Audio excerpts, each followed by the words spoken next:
오늘은 저에게 아주 뜻깊은 날입니다. 2년 전에 결혼을 했었는데 그게 바로 오늘이거든요. 하지만 지금은 아무런 의미도 없는 그저 그런 날 중에 하나가 돼버렸네요. 이제 와서 지난 날을 이야기해봤자 달라질 게 뭐가 있겠습니까? 그래서 이혼하고 내내 가슴속에 묻어만 놨었는데 이상하게 오늘따라 그 누구에게라도 털어놓고 싶어져 이렇게 용기를 내봅니다. 신랑과는 소개로 만났고 반년 만에 결혼까지 하게 되었어요. 서로 혼기가 차고 넘쳤던 이유도 있었고 짧은 시간이나마 연애로 만나는 동안 참 착한 사람이라고 믿었거든요. 실제로 신혼집을 꾸리고 결혼 생활을 이어오면서도 별다른 문제가 없었지요. 배려심 강하고 성실하기까지 해서 주변 친구나 가족들은 물론이고 회사에서도 인정받는 사람이었습니다. 누가 봐도 1등 신랑감이라는 말이 아깝지 않은 남편이긴 했습니다. 하지만 정작 그 속에는 인간미라고는 찾아볼래야 찾아볼 수도 없는 냉혈한이 숨어있을 줄이야. 정말 꿈에도 몰랐습니다. 남편을 포함해서 시각적 인간들의 참모습을 진작에 몰라본 저한테 1차적인 책임이 있다는 것도 인정해요. 하지만 후회해봤자 이제 와서 무슨 소용이겠습니까? 이 모든 일의 발단은 저희 가족에게 크나큰 불행이 찾아오면서부터였죠.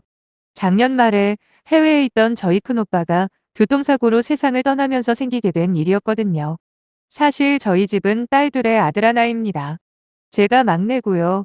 위로 언니 1명, 오빠 1명 있죠. 둘째 언니는 저랑 비슷하게 아주 평범해요. 부모님 속을 썩인 적도 별로 없었고 남들과 크게 다르지 않은 인생을 살고 있는 편입니다. 저도 마찬가지고요. 하지만 저희 큰오빠는 어릴 때부터 아주 독특한 사람이었는데 생각하는 것 자체가 저희와 완전히 다르더라고요. 일단 기본적으로 공부하는 아이의 담을 쌓고 살았어요. 대신에 최고의 소설을 남기고 죽을 거라면서 주구장창 방 안에 틀어박혀 글만 썼습니다. 당연히 대학 문턱은 근처도 가볼 수 없었고 딱히 글 쓰는 일도 잘 안 되는 모양이었어요. 저나 둘째 언니도 나름 불만이 많았지만 그래도 동생들 입장에서 뭐라고 하기가 상당히 껄끄럽더라고요. 돌려서는 몇 번 이야기했죠. 하지만 못 알아듣는 건지 아니면 알아듣고도 무시를 하는 건지 그저 자기 뜻대로 하는 오빠였거든요. 그런데 중산층 정도라고 말할 수 있던 저희 집 안형편이 아버지가 산업재해를 당하시는 바람에 급격히 기울기 시작한 겁니다. 하필이면 그때가 둘째 언니 대학교 들어갈 무렵이었고 할 수 없이 평생 전업주부로 살아온 엄마가 동네 슈퍼마켓에서 캐셔로 일을 하시게 된 거예요. 그때까지만 해도 돈벌이라고는 일절 해본 적 없던 큰오빠가 엄마 일한다는 소식을 듣고는 무슨 심경의 변화가 생겼는지 갑자기 방에서 나오더니 공장이며 공사 현장까지 닥치는 대로 일을 해서 돈을 벌더라고요. 그나마 아빠도 산재로 돈이 나오는 상황이라 어느 정도는 숨을 돌릴 수가 있었네요. 큰오빠는 자기 꿈이던 소설가가 되는 건 아예 포기를 한 건지 마치 돈 버는 일에 혈안이 된 사람처럼 몇 년을 살았어요. 덕분에 둘째 언니나 저나 대학교에 진학을 할 수 있었고요. 물론 저희도 열심히 아르바이트하며 지방경제에 보탬이 되려고 노력을 잊지 않았습니다. 그렇게 든든한 오빠의 이야기를 들은 남편도 정말 대단하다라며 칭찬을 한 적도 있었어요. 그런 오빠가 재작년에 해외로 떠나게 되었고 이번엔 돈 때문이 아니었습니다. 지금까지 번 돈은 모두 가족을 위해 썼으니까 이제는 조금 홀가분한 마음으로 다시 꿈을 찾고 싶다네요. 그런 오빠에게 당시 결혼 1년 차던 저도 응원을 해줄 수밖에 없더라고요. 그래서 비상금 털어서 300만 원 보태줬습니다. 여행 경비에 쓰라고요. 알고 보니 둘째 언니도 그 정도 금액을 보태줬다고 하네요. 아무튼 오빠는 뉴질랜드로 떠났습니다. 그 후로 종종 오빠의 소식을 듣긴 했는데 거기서도 열심히 돈 벌면서 글을 쓰느라 바쁜 모양이더라고요. 그런 오빠가 작년에 하늘나라로 가버렸다는 소식을 들었을 때는 진짜 하늘이 무너지는 느낌이 들었습니다. 오빠가 일을 마치고 돌아오는 길에 음주운전으로 과속하는 차량에 치여버리게 되었고 사고를 낸 차량은 음주운전이다 보니 그대로 뺑소니를 해버렸다네요. 불행히도 오빠가 사고를 당한 지역이 인적이 드문 곳이라 다음날 점심때가 됐어야 길가에서 발견이 되었답니다. 느닷없는 날벼락에 저희 친정 식구들은 모두 초죽음 상태가 돼버렸어요. 사망 소식을 들은 날부터 오빠의 시신을 인도받는 데까지 무슨 놈의 서류와 절차가 그렇게도 많은지 하루하루 엄마와 아빠는 슬픔과 걱정에 야위어만 갔습니다. 저와 둘째 언니는 그동안 친정 부모님 곁에서 두 분을 지켜드렸고요. 그렇게 복잡한 과정을 거쳐 공항에서 오빠의 시신을 인도받는데 엄마는 그 자리에서 그대로 혼절을 해버리고 말았어요. 평범하지는 않았지만 그래도 하나뿐인 아들의 죽음을 어떻게 쉽게 받아들일 수가 있겠어요. 그래도 저희 나름대로 정성껏 장례를 치러주고 지금은 엄마가 자주 다니시는 절에 맡기고 종종 찾아가는 게 우리가 할 수 있는 전부입니다. 문제는 지금부터예요.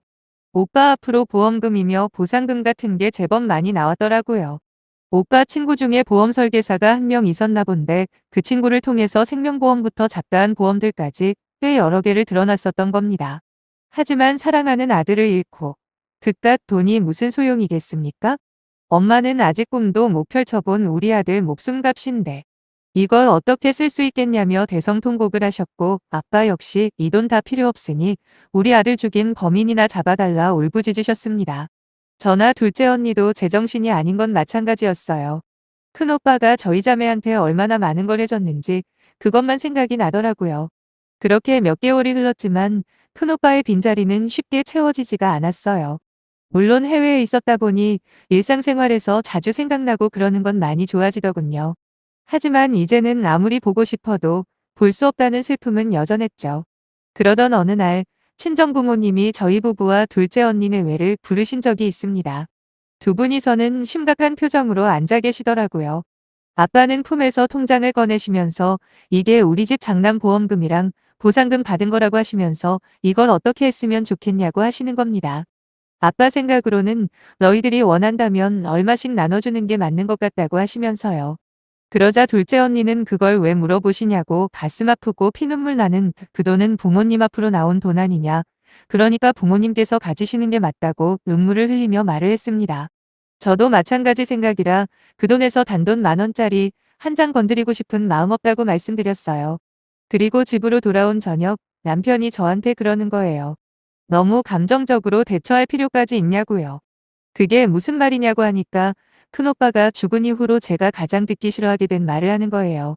산 사람은 살아야 하지 않겠냐. 떠난 사람은 떠난 사람이고 남아있는 가족들이 그 돈으로 잘 살 수 있으면 그게 오히려 형님이 원하는 바일 거라고 말하는데 순간 남편이 다시 보이더라고요. 저는 남편에게 이미 언니나 내가 말했듯이 그 돈은 우리 돈이 아니다. 부모님께서 어떻게 사용하시던 우리가 관여할 문제가 아니라고 확실하게 못을 박아버렸어요. 물론 그 후로 더 이상 별말은 하지 않았지만서도 남편에 대해서 진지하게 다시 생각을 하게 되는 계기가 되었죠. 그 일이 있은 후로 저와 남편 사이에 딱히 말다툼이나 그런 건 없었어요. 제 입장에서도 확실하게 제가 어떻게 생각하는지 알려줬으니 더 이상은 그 문제로 왈가왈부할 일은 없을 거라 믿었고요. 그런데 하루는 저희 집에 시어머니와 시누이가 찾아온 겁니다. 대뜸 퇴근하고 집에 돌아온 저를 보자마자 잘 지냈냐는 안부 인사도 없이 친정 부모님에게 이야기해서 그 돈을 나눠받아야 하지 않겠냐고 저를 설득하는 게 아니겠어요? 저는 분명히 남편에게 제 의사를 전달했다고 생각했는데 이 문제를 시가에다 알린 것도 화가 났고 그렇다고 이렇게 쪼르륵 전부 달려와서 하루빨리 돈을 받아오라고 시키는 시어머니와 시누이의 모습에 기가 막히더라고요. 도대체 다들 왜 그 돈에 연연하는지 모르겠다고 저는 그럴 생각이 전혀 없다고 대답을 하니 시누이가 끼어들어 입을 열더군요. 자기가 얼마 전에 아파트 청약에 당첨이 되었는데 비록 위치가 강남은 아니지만 요즘 재개발되면서 한창 뜨고 있는 지역이랍니다.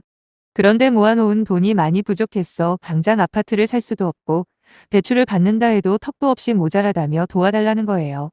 한마디로 큰오빠 목숨값을 얻어와서 자기 아파트 사는데 돈을 빌려달라는 소리였죠. 하도 어이가 없어서 아무 말도 못하고 가만히 있었더니 시누이가 다시 말을 꺼내더라고요. 곧 있으면 결혼도 해야 하는데 서울에 신축 아파트 한 채 가지고 있으면 미래 배우자 직업이 바뀌지 않겠냐고.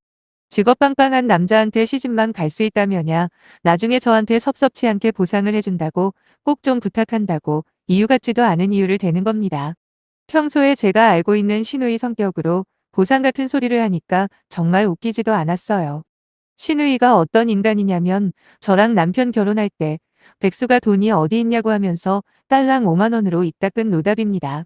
거기다 성격이 하도 지랄 맞아서 연애를 하더라도 3개월을 못 넘기고요. 그렇다고 직업이 대단히 좋은 것도 아닙니다. 직원 5명이 전부인 목재공장에서 격리를 하고 있는데 물론 그렇다고 격리직을 무시하는 건 아니고요. 아무튼 딱 봐도 결혼을 언제 할지도 모르는 시누이가 아파트 한 채 있다고 무슨 변호사 남편이니 의사 남편이니 하는 것도 우습고 나중에 보상 타령하는 것도 가소롭기만 했습니다. 머릿속이 복잡해 아무 대답을 안 하고 있었더니 시어머니까지 합세의 말씀을 하시는데 여유 있는 사람이 도와주고 그럼 또 도움받은 사람이 은혜를 갚고 사람 사는 게 다 그런 거 아니냐네요. 그게 가족이랍니다.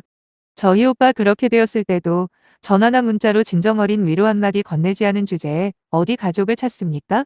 더 이상 입을 놀리게 놔뒀다가는 제가 못 참고 폭발할 것 같아서 두 사람 앞에 놓고 딱 잘라 설명했습니다. 우선 청약 당첨된 건 축하할 일이라고. 하지만 나는 죽었다 깨나도 우리 부모님한테 가서 그 돈을 달라 할 생각이 없다고 말이죠. 그 돈이 어떤 돈인지 모르시냐. 우리 큰오빠 임종도 못 지켜준 채 하루아침에 허망하게 보내고 받은 목숨값인데 그깟 아파트 사려고 그 돈을 탐내는 건 몰상식의 극치 아니냐 되물었어요. 그랬더니 이염치도 없는 시어머니가 한다는 말이 아니 사돈댁에서 네가 원하면 준다고 했다면서 말 한마디 하는 게 뭐가 그렇게 어렵다고 고집을 부리냐. 오히려 저를 타박하시더라고요. 옆에서 멍청한 시누이도 그 돈이 무조건 언니 돈이라고 생각하는 것도 우습다며 언니 돈이면 우리 오빠 돈이기도 하지 않냐고 오빠가 동생 도와주는 게 당연하답니다. 순간 저는 이성을 잃어버렸어요. 도저히 못 참겠더라고요. 그래서 눈앞에 보이는 물컵을 들어서 신우 얼굴에다가 뿌려버리고 죽일 듯이 소리를 쳤습니다. 너도 오빠가 있으면서 어떻게 그딴 소리를 하냐고 뚫린 주둥이라고 아무 말이나 하는 거 아니다. 애초에 우리 부모님 앞으로 나온 돈이 왜 니네 오빠 돈이 되냐면서 나중엔 달려들어 머리채까지 잡아버렸네요. 너무 아기 받쳐 시어머니가 그 자리에 있는 것도 잠시 망각했거든요. 아무튼 얼마간의 몸싸움 끝에 시어머니와 시누이는 저한테 욕까지 해대며 돌아가 버렸고 저는 그 자리에 주저앉아 남편이 집에 돌아올 때까지 울고만 있었습니다. 밤늦게 들어온 남편은 이미 시어머니나 시누이한테 모든 일을 듣고 알고 있더라고요. 그런데 그 상황에서 저한테 뭐라고 하는 거예요. 아무리 화가 나도 그렇지 어떻게 시어머니 앞에서 시누이 머리채를 잡을 수 있냐고 하면서요.